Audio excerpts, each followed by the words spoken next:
What's up guys, it's me, Norlo Bomber, and today I have a special video for you guys today. As you can tell, I wanted to spend this video talking about the Destiny Trio. First, I'll be going over each specific member and then the group as a whole.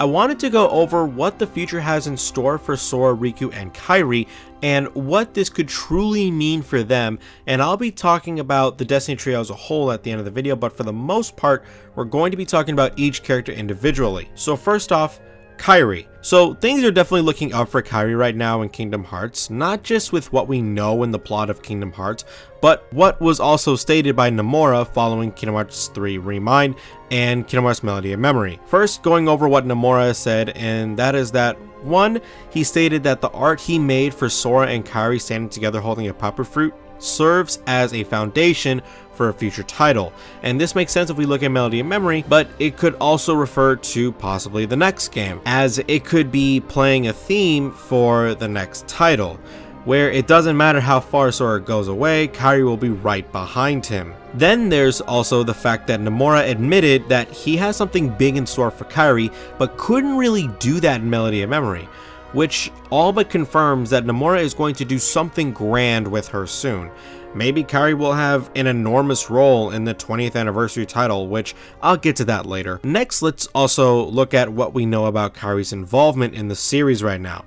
Kyrie, after using her role as a key to get the info necessary to find out where Sora is, expresses a desire to go help Riku go to Quadratum to find Sora, especially since she probably feels like it's all her fault that Sora's gone because of... and her getting... makes her want to be stronger as well.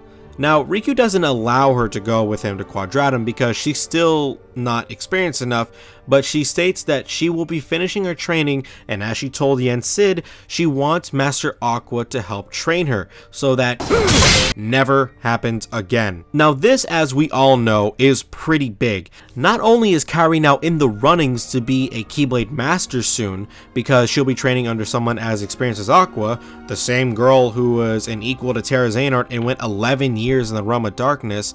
Not only that, but this opens up the opportunity to have Kyrie organically reach a new level of strength like we see with Sora and Riku.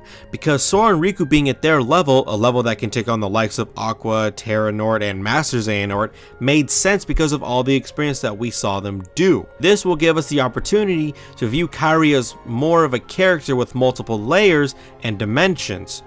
Who knows what kind of training Aqua will have Kyrie go through to get stronger. If it's anything like my Reconnect video, go check that video out if you want. Then Kyrie will be going to different worlds and helping them out like Sora did. Considering where Kyrie already is in her training, and she only stands to get stronger, there's no doubt Nomura wants her to be completely buffed before she goes to Quadratum and helps out Sora. But he also wants to make sure that it feels organic. If you recall, back when Kingdom Hearts 3 shortly came out, I made 2 videos talking about Kyrie. One where I discussed where she wasn't useless and how her story could be improved in the future, and I mentioned her having a training arc, because even though Riku is heading to Quadratum now to get Sora, there's a good chance he won't succeed the first time around, as that would take away the build-up and intrigue of Sora just suddenly disappearing and then being gone for a whole year. Speaking of Riku, going into what the future has for him, it's kind of hard to say, because Riku's main character forming was formed throughout the Darkseeker saga, but Riku, being one of the main characters of the series, will definitely have more growth. For Riku, his character growth could come from something else from what we have seen before. Instead of growing based on his past mistakes, his growth could be about learning to be more helpful towards others and learning to be more like Sora. Considering that Riku is definitely going to counter Yozora, he could, if Yozora's world is truly in trouble, feel obligated to help out Yozora because it's something that Sora would do. Also, considering the series is suggesting that the next conflict is about Sora fighting against the Foretellers, presumably alone, Riku could learn to support Sora in a way that no one has done before, and that is by not lending a hand. This is what I mean. Remember back in Kingdom Hearts 3 when Sora was crying and said that he was worthless alone, especially after all the criticism that all of his friends gave given throughout the game, and Sora considering himself nothing but a half pint because everyone was telling him that he was? Well, remember the first thing Riku said is, Sora, you don't believe that. I know you don't. Because he needs Sora to realize that he is by no means worthless. I mean, the guy is basically one of the strongest, if not the strongest, Guardians of Light that they have, so of course he's not worthless. And if he's going to lead on against all these different foes, then he can't doubt himself. Of course, Sora doesn't seem to get that and thinks that Riku was talking about something else, but I think that Riku is probably the only one that understands that Sora needs to grow in his confidence, which we do see in Remind, which is why he told Mickey not to fight Sora going alone to save Kyrie. So Riku could serve as a role model / mentor figure for Sora to help him gain some confidence. Especially considering that Riku is now a Keyblade Master, Riku could be someone that could help guide Sora to being on the path of a true Keyblade Master. And now that we're talking about Sora, oh boy, do I have some words for you, my friend. So Sora definitely has a lot of room for growth, especially if he is going to take on someone like the Master. It's fine if Sora has that same fun, happy-go-lucky, more or less carefree attitude that he has always had. That's kind of what makes Sora Sora. And he can even retain some of his lighthearted dim-wittedness that he had in Kingdom Hearts 3, but for the most part, Sora needs a few things. He needs to get more confidence, he needs to get rid of that naivete, and he needs to become way more rational. Sora could undergo a sort of change after the secret ending, and I think we kinda see that in the secret ending of Kingdom Hearts 3, because Sora, finding himself in a big unknown world with a lot of beautiful sights, instead of being distracted or taken away by the beautiful sight like we see with him in basically every world, he looks different. He looks determined, focused, as if he needs answers now. Which we do see that kind of Sora every now and again, but we do not see it often. Maybe getting ambushed by Yozora and being all alone for a long time in an unknown place kind of changed Sora forever. We see that happen to Aqua. I think that's what Nomura is trying to go for. After all, he did say in early press conferences for Kingdom Hearts 3 that he wanted to feature a more mature Sora.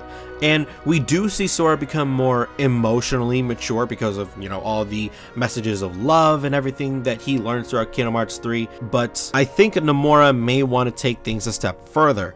I think this growth is 100% necessary for him if he is going to face his next big challenge against the Foretellers, Lushu, and the Master. This may even lead to Sora becoming a Keyblade Master in order to fight these next foes. What does this mean for the Destiny Trio though? Well, this could mean a lot of things.